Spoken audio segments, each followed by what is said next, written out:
Hello and welcome to this tutorial. We are going to talk about CIDR, C-I-D-R, which stands for Classless Interdomain Routing. Well, what is CIDR?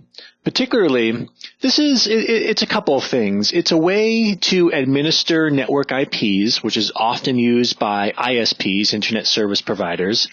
It's also a notation style, so how do you represent an IP and a subnet mask easily and efficiently? CIDR is based upon the concept of subnetting and variable length subnetting.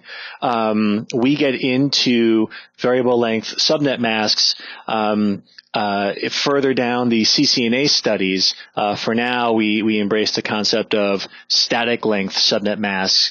There's a brief tutorial on the differences between the two, but we have talked about classless and classful IP networks. So obviously CIDR, classless interdomain routing, is based upon that idea of where you can break the classful network boundaries in order to break up, in other words, subnet networks into smaller networks. Okay? So with that in mind, let's actually jump into this and ask yourself a question. Well, how do you tell someone about a subnet? Because you have a network number or you have an IP address within that network number. You have a subnet mask as well. And then there might be more information you want to tell them as well. Like, how big is this subnet? What's the size? Well, you've got a few options. You can tell them the binary if you want. It's not a lot of fun. It isn't done often, but you could go ahead and say for a class A subnet mask, 11111111, and then all zeros for the next 3 octets. Or you could try to make it a little bit easier on yourself and give them the dotted decimal notation, 255.0.0.0. That works too, and sometimes you have to do that. Well, there's another way to do it, and that's where CIDR notation comes in. This is also known as prefix notation. Essentially, this is just a way to relay a lot of information about a subnet very easily and very efficiently. And CIDR notation, prefix notation, it's used often. And so you need to be familiar with this way of expressing IP addresses and subnets. Okay? So let's jump into it. Well, what do we remember about the subnet mask itself? Well, we do know that the subnet mask is made up of ones and zeros. The ones represent the network portion, the zeros represent the host portion. What you may not have realized, but which is always true, is that in a subnet mask, the ones are always consecutive up until they end, and then you have all zeros. So in other words, if you're looking at a class A subnet mask, which is just the first octet, you will always see 8 1 bits in the first octet, and then the rest of the 3 remaining octets will be all zeros. You will never see ones and zeros interspersed. In other words, you'll never see 10 10 10 and then all zeros. You'll never see alternating ones and zeros. It's always a consecutive line of ones starting at the left, and then when that ends, a consecutive line of zeros. So based on that information, this is what the syntax of CIDR or prefix notation looks like. What you do is you write down your subnet number, and then you follow that with a /, and then after that you write down the number of 1 bits in the subnet mask.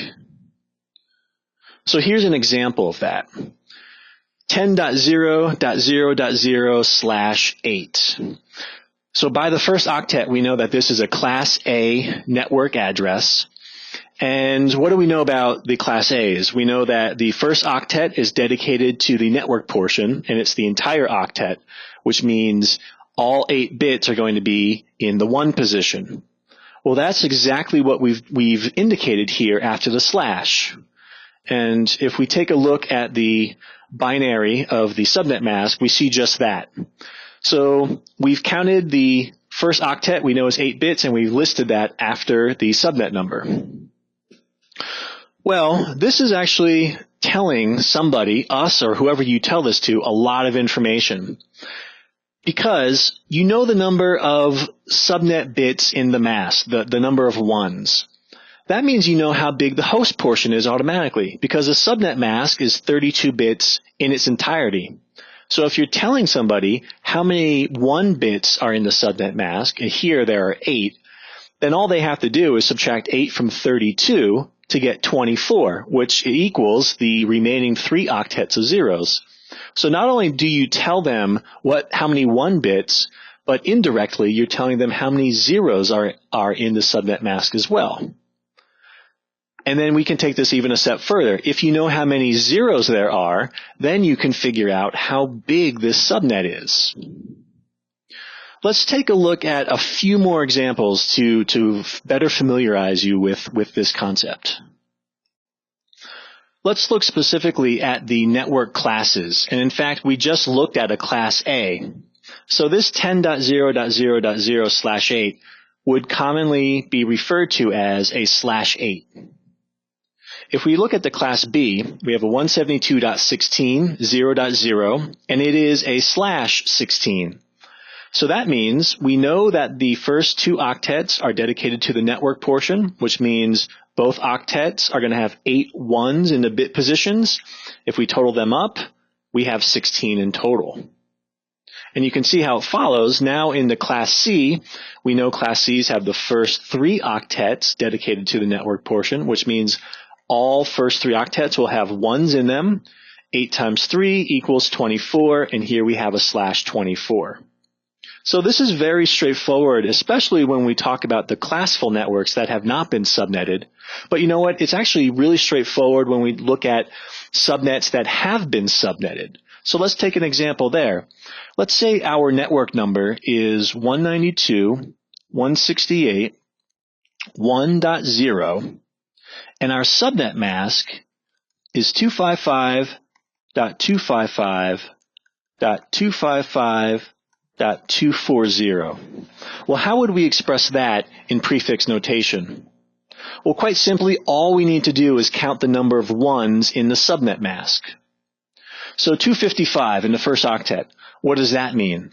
Well, if we go back to the binary view, we know that if we add up all 8 bit positions, we would total 255. So that's an easy one. Whenever you see 255, you know that all bit positions have a 1 in them. So we would count all 8 bits in that instance.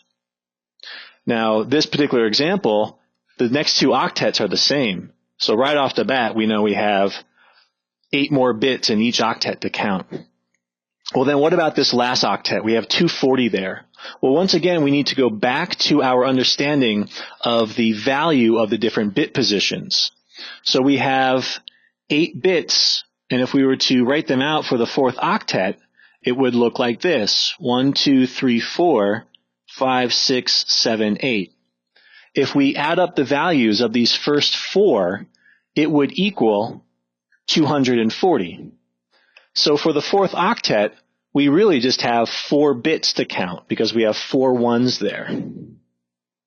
Okay, so if we add them all up, we could now write our subnet like this: 192.168.1.0 / 8 times 3 is 24 plus 4, 28. And that's how we would express that in / notation, or CIDR notation, or also called prefix notation. Okay? Okay, so to summarize what we covered, prefix notation, also known as CIDR notation, is just simply a way to write down a subnet and its corresponding subnet mask. We do this by actually listing the subnet number, and then that's followed by a /, and then that's followed by the number of 1 bits in the subnet mask. And so just by doing that, we get a lot of information very easily. We know the network portion and the host portion now, because a subnet mask is limited to 32 bits. So if I know the number of network bits, I can subtract that from 32 to find out how many host bits there are.